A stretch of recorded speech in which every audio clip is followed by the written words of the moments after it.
A legtöbben azt hisszük, hogy felnőtté válni annyit jelent, hogy elköltözünk otthonról, munkánk lesz, döntéseket hozunk, és felelősséget vállalunk az életünkért. De Carl Jung szerint a valódi felnőtté válás nem külső, hanem belső folyamat.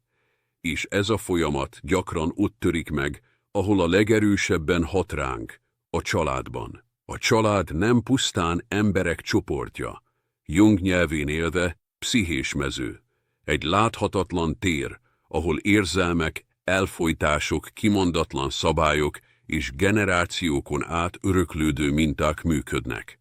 Amikor belépsz ebbe a térbe, akár fizikailag, akár csak gondolatban, nem csak önmagad lépsz be. Belépsz egy rendszerbe, amely már jóval előtted létezett. Ezért történik meg újra és újra, hogy egy teljesen hétköznapi mondat, amit egy családtag mond, aránytalanul erős reakciót vált ki belőlünk. Dühöt, szégyent, tehetetlenséget, vagy azt az érzést, hogy megint kicsinek érzem magam. Ilyenkor nem a jelen történik, a múlt aktiválódik. Jung ezt komplexus aktivációnak nevezte. A komplexus nem betegség, nem hiba, hanem egy érzelmileg túltöltött lelki csomópont, amely gyermekkorban alakul ki. A család az a hely, ahol ezek a csomópontok megszületnek, és ahol a legerősebben aktiválódnak. Gondolj csak bele! Lehet, hogy a munkahelyeden magabiztos vagy. Képes vagy határokat tartani, tudsz nemet mondani. De amikor hazamész a szüleidhez, hirtelen összeszorul a gyomrod. Vagy védekező leszel, vagy túlzottan alkalmazkodó, mintha nem is ugyanaz az ember lennél. Ez nem gyengeség. Ez pszichológiai visszacsúszás egy korábbi énállapotba. Jung szerint ilyenkor az történik, hogy a tudatos személyiség, az, akivé felnőttél, átmenetileg háttérbe szorul, és a gyermeki részek veszik át az irányítást. A családban nem egyenrangú felek tanulnak egymástól. Ott szerepek vannak. Kimondatlan szerepek. A jó gyerek, a fekete bárány, a felelős, a csendes, a problémás. Ezek a szerepek nem választás kérdései, ezek túlélési stratégiák. Egy gyermek nem kérdezi meg, hogy milyen szerepet szeretne. Azt a szerepet veszi fel, amely a rendszer egyensúlyát szolgálja. Ha feszültség van a szülők között, valakinek jónak kell lennie. Ha elfojtott düh van a családban, valaki hordozni fogja azt. És itt kezdődik az árnyék története. Jung szerint az árnyék mindaz, amit nem élhettünk meg szabadon. Nem azért, mert rossz, hanem mert nem volt rá tér. Ha egy családban a harag veszélyes volt, a harag árnyékba kerül. Ha a gyengeség nem volt megengedett, az érzékenység elfojtódik. Ami nem élhető, az nem tűnik el, csak a tudattalanba süllyed. A család tehát nem csak szeretetet ad, hanem formál, korlátoz, elfojt, és mindezt többnyire jó szándékkal. Ezért olyan nehéz erről beszélni. Mert nem gonoszságról van szó, hanem láthatatlan hatásokról. Jung hangsúlyozta, amíg nem látjuk, hogy a család milyen módon él tovább bennünk, addig nem vagyunk szabadok. Akkor is, ha már rég elköltöztünk. A valódi szabadság nem a fizikai eltávolodással kezdődik, hanem azzal a felismeréssel, hogy mikor nem a jelenből reagálunk. És itt egy fontos kérdés, amit Jung szellemében érdemes feltenni magunknak. Ez a reakció most a felnőtténemé, vagy egy régi, meg nem hallgatott gyermeké? Ha ezt a kérdést őszintén feltesszük, akkor elkezdünk kilépni az automatikus mintákból. Nem harccal, nem vádaskodással, hanem tudatosítással. Ez az első lépés a pszichológiai pajzs felépítésében. Nem elzárkózás, hidegség, hanem belső elkülönülés. Az árnyék születése a családban, amit nem élhettél meg, de benned maradt. Amikor Carl Jung az árnyékról beszélt, nem valami sötét, rossz vagy veszélyes dolgot értett alatta. Az árnyék egyszerűen az, ami nem kapott helyet a tudatos személyiségben. és hogy hol dől el, mi kaphat helyet és mi nem, szinte mindig a családban. Egy gyermek nyitott lélekkel érkezik a világba.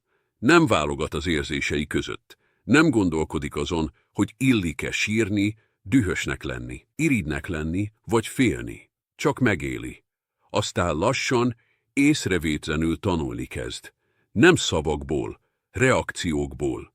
Megtanulja, hogy mely érzelmekre jön szeretet, és melyekre feszültség. Mely viselkedés hoz közelséget, és mely taszít el. Egy idő után már nem kell rászólni. Ő maga kezd el szelektálni önmagában. Ha egy gyerek azt tapasztalja, hogy amikor dühös, akkor elutasítják, akkor a düh veszélyessé válik. Nem azért, mert rossz, hanem mert kapcsolatot rombol. És egy gyermek számára a kapcsolat létkérdés. Így a düh lassan elrejtőzik. Ha egy családban az érzékenységet gyengeségnek tartják, akkor a sírás, a sebezhetőség, a kérés képessége mind árnyékba kerül. A gyermek megtanul erősnek látszani, miközben belül egyre magányosabb lesz. Jung szerint az árnyék mindig ott keletkezik, ahol alkalmazkodnunk kellett önmagunk ellenében. És ez nem drámai jelenetekben történik, nem feltétlen bántalmazásban, gyakran egészen finoman.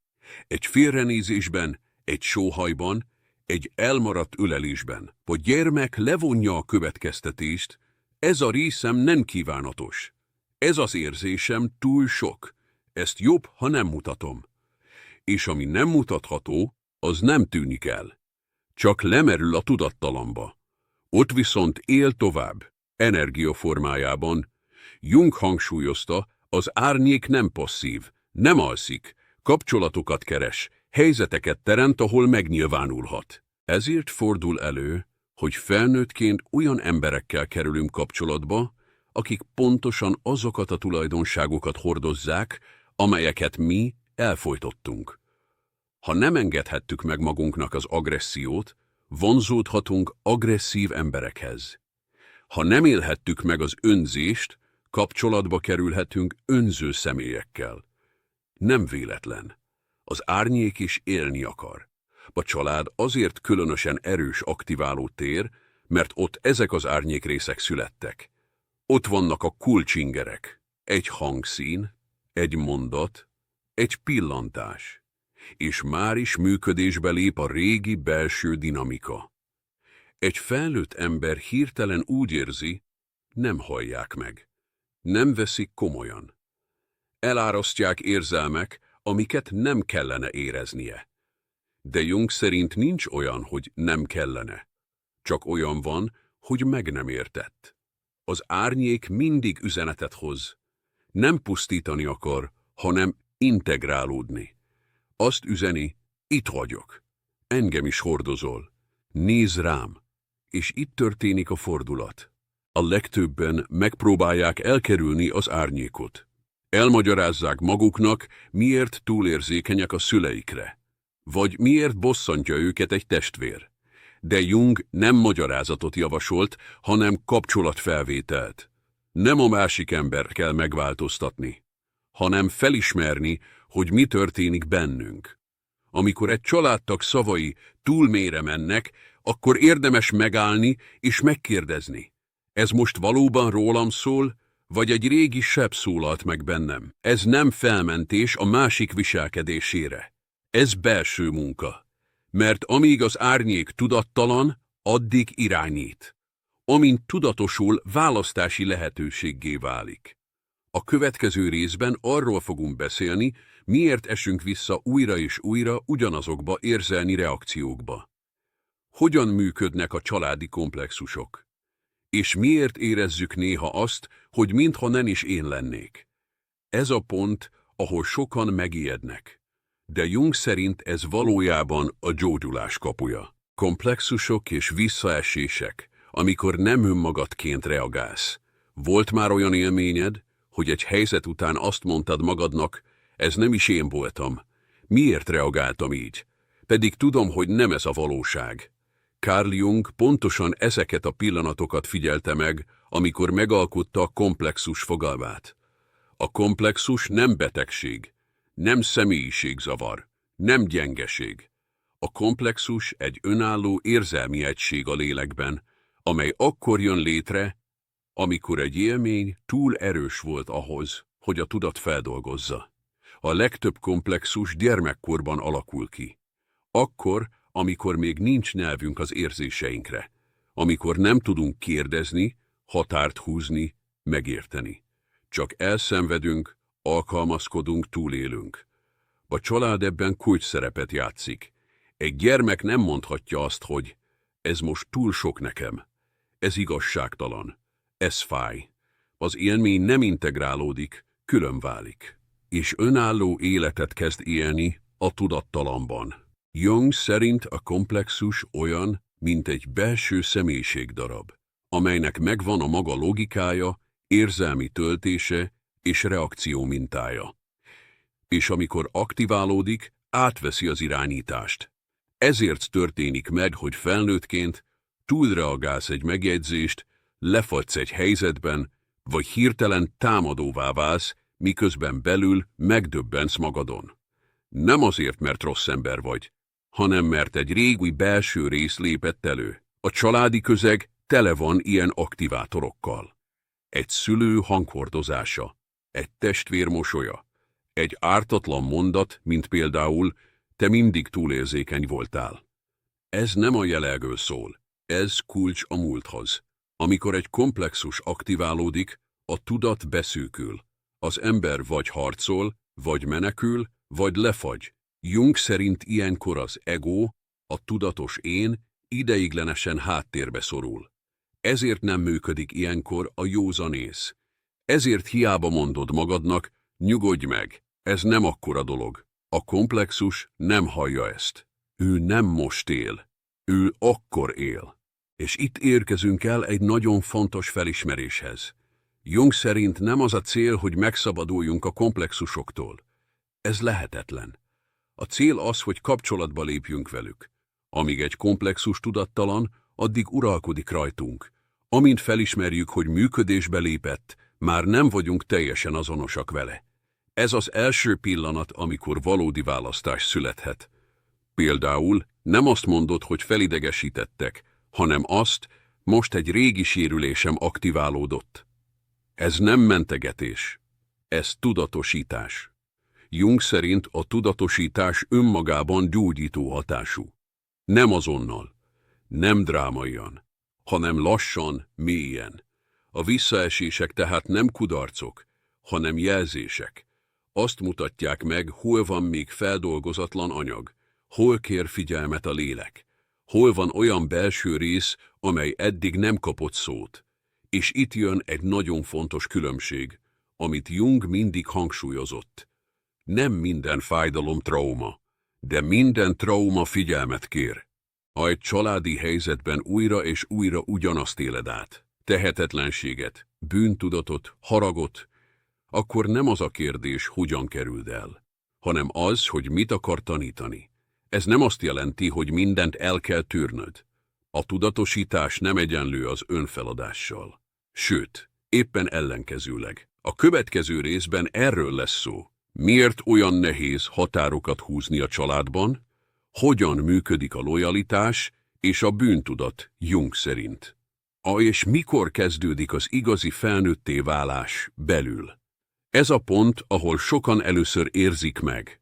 Talán nem velem van a baj. Határok a családban. A lojalitás, a bűntudat és a felnőtté válás. Amikor gyermekkorunkban megtanultuk, hogy a család szabályai fontosabbak, mint a saját vágyaink, nem tudtuk, hogy egy egész életre kiható mintát rögzítünk magunkban. Jung szemszögéből nézve, ez nem a szeretet hiánya, hanem a túlélés stratégiája volt. A családban a határok ritkán világosak. Gyakran a lojalitás, a szeretet vagy a félelem érzése keveredik bennünk. Ha egy szülő hirtelen mérges lesz, ha nemet mondunk, vagy ha egy testvér kiabál, a gyermek megtanulja, hogy bizonyos érzéseket el kell rejtenie. Ez az árnyék első határainak kialakulása. Jung szerint a bűntudat szorosan összekapcsolódik ezzel. Nem az a bűntudat, ami egy valós hibából fakad, hanem az a belső érzés, amelyet azért tapasztalunk, mert nem feleltünk meg a családi elvárásoknak. A jó gyerek szerepét felvenni gyakran azt jelenti, hogy lemondunk arról, hogy őszintén érezzünk, mert a lojalitás ezt kívánja. Felnőttként sokan azért szenvednek, mert a régi bűntudat és lojalitás érzése még mindig irányítja őket. Például nem merünk nemet mondani a szüleinknek, mert rossz gyereknek éreznénk magunkat. Egy családi döntésnél automatikusan az ő igényeiket helyezzük előtérbe. Érzelmi energiaáramlásunkat elnyomjuk, hogy ne okozzunk konfliktust. A felnőtté válás első jele Jung szerint az, amikor felismerjük ezeket a mintákat. És lassan elkezdjük a tudatos választást. Nem azonnal, nem erőszakkal, hanem apránként. A tudatos határok kialakítása hogyan kezdhetjük el? Észrevétel. Figyeld meg, mikor reagálsz automatikusan a családodra. Mely érzéseid aktiválódnak? Düh, szomorúság, félelem? Elnevezés. Mondd ki magadban, ez most a múltbeli komplexusom, nem a jelenlegi énem. Határhúzás. Apró lépésekben kezd gyakorolni a határokat. Nem minden témáról beszélsz. Nem minden kérésre mondasz azonnal igent. Nem vállalsz el mindent. Önszeretet gyakorlása. Amikor nemet mondasz, nem bünteted magad. Tudatosan értékeled, hogy a belső igényeidet tiszteletben tartottad. Jung hangsúlyozza, a határok nem elzárkózás, nem a szeretet megtagadása, hanem a belső éned védelme. Amikor határokat húzol, az árnyék nem tűnik el, hanem látó és hallható lesz. Lehetőséget adva, hogy integráld. Bűntudat versus lojalitás. Egy nagyon fontos pont, a bűntudat, ami a családi lojalitásból fakad, gyakran torzítja a döntéseinket. Jung szerint a belső konfliktus itt kezdődik. Szeretlek, de nem engedem, hogy az igényeim elvesszenek. Ez a belső ellentmondás első lépése a tudatosság felé. A tudatos ember már képes azt mondani, tisztelem a családomat, de nem adom fel önmagamat. Ez a mondat jungi értelemben individuáció, a saját személyiség felépítése, miközben nem veszítjük el a kapcsolatot a családdal, de nem hagyjuk, hogy irányítson. Gyakorlati példa, képzeld el, hogy a család összegyűlik egy ünnepi vacsorára. A nagynéni elkezdi kritizálni a párodat. A régi, jó gyerek reakció ilyenkor hallgatás, belső szorongás. A tudatos felnőtt reakció, mély lélegzet, belső figyelem és tudatos döntés. Nem engedem, hogy ez az elfojtott bűntudat irányítson. A kritikát figyelembe veszem, de nem azonosulok vele. Ez a különbség aprónak tűnik, de hosszú távon megváltoztatja a belső életet. Ünnepek és családi összezártság, amikor a múlt újra aktiválódik.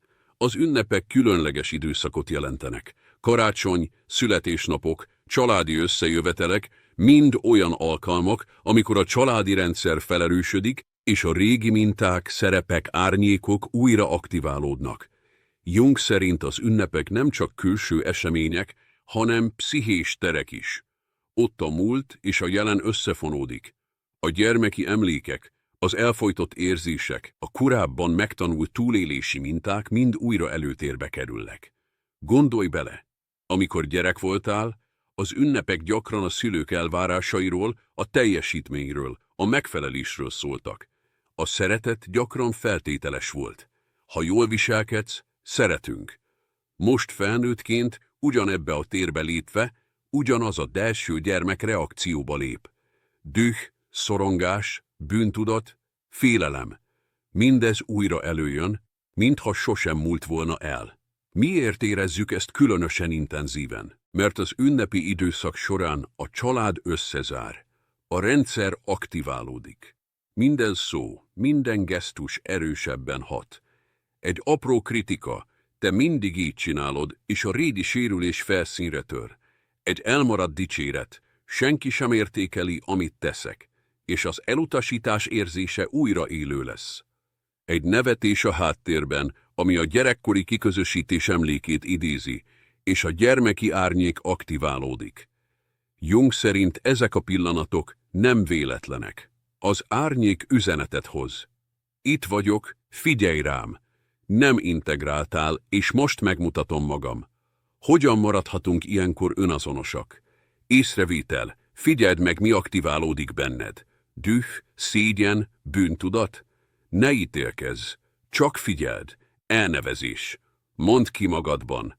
Ez a reakció a múltból jön. Nem a jelenem határoz meg. Belélegzés, kilélegzés. Tudatosan használd a testedet a nyugalomhoz. Minden kilégzéssel elengeded az automatikus reakciót. Határ. Nem kell minden vitába belemenni. Nem kell minden kérésre azonnal igent mondani. A határok védik az éned. Reflexió. Este, amikor csend van, gondold végig a napot. Mi aktiválódott? Mit tanultál magadról? Jung szerint a tudatos jelenlét és a határok gyakorlása az ünnepi stresszben az első lépés az individuáció felé. Az individuáció az a folyamat, amikor megtanuljuk, hogy nem azonosulunk automatikusan a családi szerepekkel, de nem is fordulunk el teljesen. Példa a gyakorlatból. Minden karácsonykor feszültté vált, amikor a szülei a régi sérelmeket hozták fel. Korábban düh, elmenekülés, önvádlás. Most mély lélegzet, figyelés, belső tudatosítás. Éhezte a haragot, de nem engedte, hogy az irányítsa a napját. Jung szerint ez a tudatosság a gyógyulás kezdete. Gyógyulás és árnyékintegráció, hogyan válhatunk önazonos felnőtté a családi rendszerben. Amikor Jung az individuációról beszélt, nem egyszerűen a felnőtté válást értette alatta, hanem azt a belső folyamatot, amely során a személyiség egészévé válik. Ez azt jelenti, hogy a tudatos énem, a tudattalan árnyék, a belső gyermek és minden elfojtott rész együtt működik és harmóniába kerül. A családi rendszerből kilépve sokan azt gondolják, hogy a gyógyulás egyszerű, elköltözöm és minden rendben lesz. De Jung szerint a fizikai távolság nem oldja meg a belső konfliktusokat. A múlt tovább él bennünk, amíg nem dolgozzuk fel tudatosan. Az árnyék integrációja, az árnyék integrálása nem azt jelenti, hogy minden negatív érzésünket megengedjük vagy kiéljük. Nem arról van szó, hogy bosszút állunk, vagy haragunkat kirobbantjuk a világba. Integráció, felismerjük az árnyékot, kapcsolatba lépünk vele, és megtanuljuk, mit akar tanítani. Például, ha haragot, félelmet vagy irítséget érzünk, nem elnyomjuk, hanem megvizsgáljuk. Honnan jön? Melyik gyermeki rész beszél? Mit szeretne kifejezni? Ha a családkritika fáj, nem azonosulunk vele, hanem felismerjük. Ez a múltbeli komplexusom aktiválódott, nem a jelenlegi énemet ítélik. Az integráció során a korábban elfojtott részek tudatos, egészséges energiává válnak. A düh például lehet kreatív erő. A félelem lehet figyelmeztetés és önvédelem. Az irigység lehet motiváció a fejlődésre. A belső gyermek meghallgatása Jung mindig hangsúlyozta a belső gyermek fontosságát. Ez a részünk őrizte meg a sérüléseket, de őrizte az örömöt, a kíváncsiságot és az őszinte érzéseket is. Gyógyulás akkor történik, amikor tudatosan megszólítjuk ezt a gyermeket. Leírjuk neki a történetet, amit átélt. Megengedjük, hogy érezze a haragot, szomorúságot, félelmet. Tudatosan visszaigazoljuk. Megértem, veled vagyok, nem hagylak magadra. Ez a kapcsolat a tudatos önmagunk megerősítését szolgálja, és csökkenti a család aktiváló hatását. A felnőtt éned megerősítése a tudatos felnőtt éned egyre inkább képes választani, nem automatikusan reagálni. Jung szerint ez az individuáció jele. Tudod, mikor reagál a múlt, tudod, mikor cselekszel a jelenből. Képes vagy határokat húzni, anélkül, hogy elzárkóznál a szeretett személyektől. Tudod, mikor hallgass, mikor szólj, mikor lép ki egy konfliktusból. Ez a folyamat hosszú, de minden apró lépés erősíti az ént és csökkenti a belső gyermek sebezhetőségét. Gyakorlati lépések Jung szemével. Tudatos naplózás. Érd le, mikor aktiválódik benned a múlt, milyen érzelmek jelentkeznek, és milyen testi jelek kísérik. Belső párbeszéd. Beszélj a belső gyermekeddel, az árnyék részeiddel, mintha valódi személyek lennének.